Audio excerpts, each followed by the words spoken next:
Magandang morning mga kabakyard farmers. Andito naman tayo sa ating mga alaga ngayon na chick.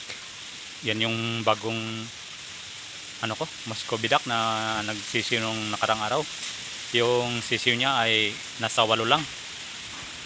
Paano ba naman kasi no, unti-unti kong kinuha yung mga itlog sa mga naunan niyang itlog.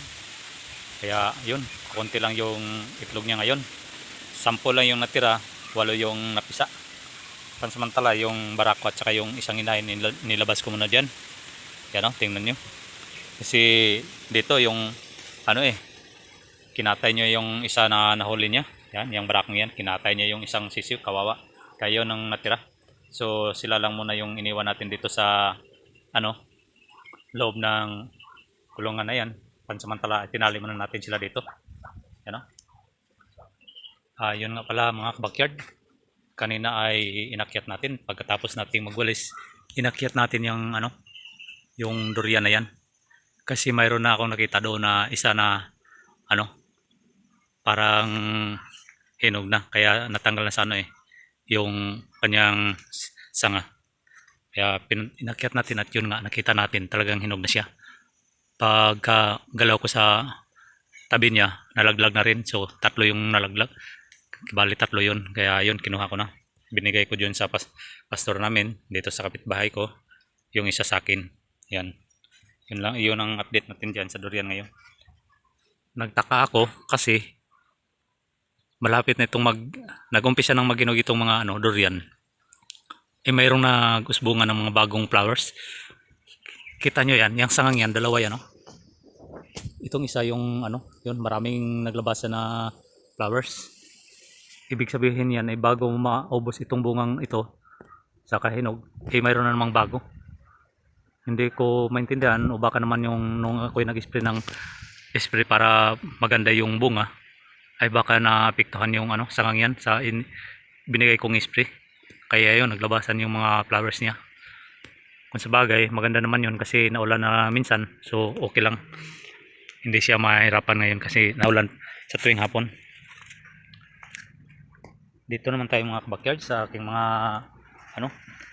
yung kapitbahay kong siman, binigyan niya ako ng asparagus. Ito yun yan, kita nyo, medyo sa tingin ko buhay silang lahat. Nakakainis lang minsan itong mga ibang kapitbahay, yung kanilang mga manok dyan diyan parte na yan, yung estate na yan, may bahay dyan, yung mga alaga nila ay pinakakawalan nila, kaya yun yung iba na sira, pero kaya na natin mabuhay pa ito.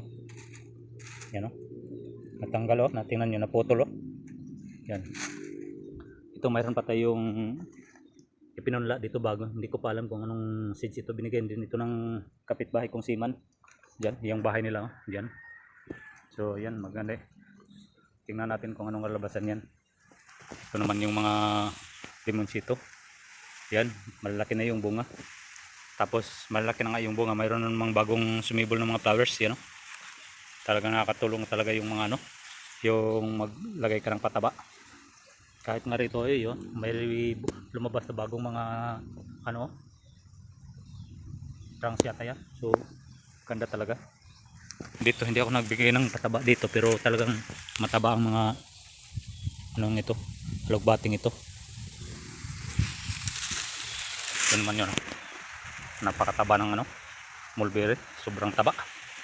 Tamang tama nga talaga ito, November, magpapabunga na tayo nito ngayong November. Mayroon tayong mga bagong punla dito na atsal mga backyard yan ito yung lugbati yan yan, may mga bagong bunga na naman tayo yan may mga bagong bunga na naman tayo dyan. Yan ay nag-umpisa ng maglaglagan, ibig sabihin yan araw-araw mayroon ng maglaglagan yan. Ito naman yung mga mga strawberry, talagang napakataba ngayon, napakaganda ng kanilang mga dahon ngayon. Talagang inasikaso ko ng maigi yung mga strawberry.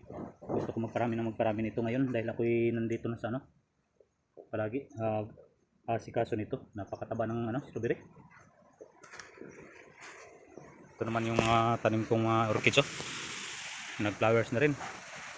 Ganda. Yan, hindi pa nag nakadkad yung flowers. Ito, napakaganda, oh. Tingnan nyo. Oh, talagang napakaganda. Ito, mayroon naman, naglabas na naman siya, oh. Wow, sana all. Sabay-sabay na. Punta naman tayo dito sa mga alaga ko sa kabilang bahay. Ito, dami na namang walisin. Hindi na lang ako nagwawalis. Malakas kasing hangin. Yan, nasilalim. Napakaganda nilang tingnan, nasilalim mo. Pag nasilalim yung mga tilapia, ibig sabihin ay napakaganda ng tubig. Sapat yung oxygen.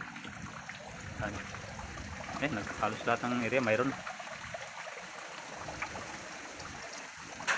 Inalis muna natin yung ito kasi i-repair ko pa yan, nasira.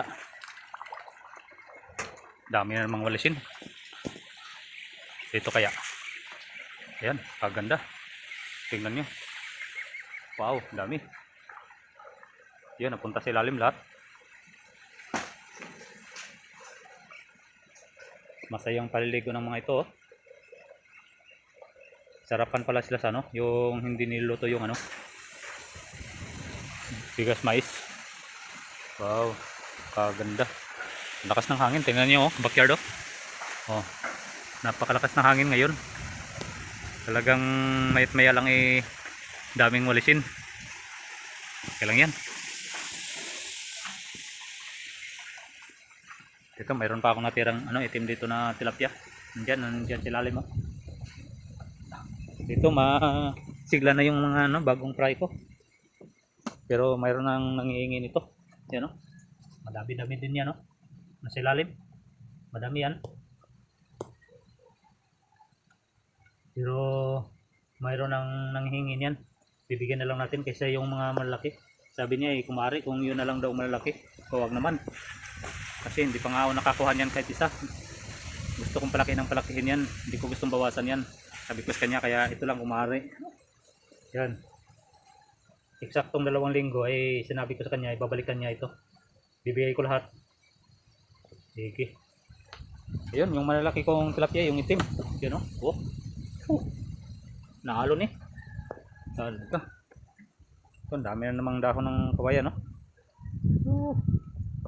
Itong koy talagang napakataba, napakalaki pero hindi pa rin naganak, eh.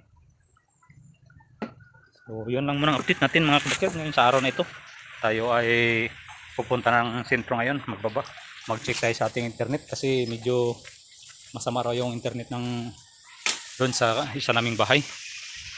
Kaya pupuntahan ako doon, reklamo ako para maganda yung internet doon sa isa naming bahay.